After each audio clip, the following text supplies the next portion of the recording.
भूतनी की कहानी। एक गांव के किनारे पर एक घना जंगल था जिसका नाम था भूतिया जंगल।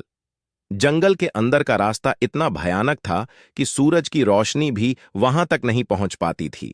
गांव के लोग जंगल की कहानियों से डरते थे और जंगल की ओर जाने से बचते थे। कहा जाता था कि जंगल में एक बहुत पुरानी और जर्जर हवेली खड़ी थी जिसमें एक राजा की आत्मा रहती थी। राजा अपनी मौत से कुछ ही दिन पहले आशीर्वाद प्राप्त करने के लिए उस हवेली में गया था, लेकिन वह वापस नहीं लौटा और उसकी आत्मा वहीं कैद हो गई। एक दिन गांव में एक साहसी युवक अर्जुन आया। उसने गांव वालों से जंगल के बारे में सुना और उसने ठान लिया कि वह रहस्य की पड़ताल करेगा। अर्जुन ने अपने कुछ साहसी दोस्तों को इकट्ठा किया और उन सभी ने मिलकर जंगल में प्रवेश किया। भूतिया जंगल, भूतिया जंगल की कहानी। जंगल में प्रवेश करते ही उन्हें भयानक आवाजें सुनाई देने लगीं। पेड़ों के पत्ते सरसराने लगे और ठंडी हवा उनके कानों में फुसफुसाने लगी। अर्जुन और उसके दोस्तों ने हिम्मत जुटाई और आगे बढ़ते रहे। रात होते होते वे हवेली तक पहुंच गए।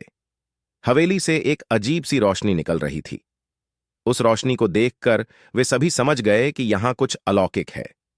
उन्होंने हवेली के अंदर कदम रखा और देखा कि हवेली के अंदर का दृश्य किसी रोशन महफिल की तरह था। हवेली के मध्य भाग में एक बड़ा हॉल था जहां राजा की आत्मा को शांति पाने के लिए पूजा की जाती थी।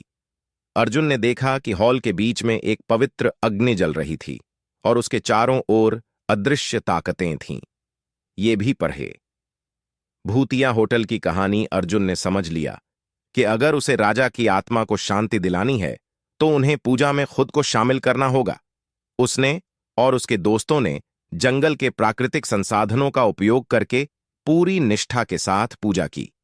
पूजा पूरी होने पर राजा की आत्मा प्रकट हुई और उसने अर्जुन और उसके दोस्तों को आशीर्वाद दिया।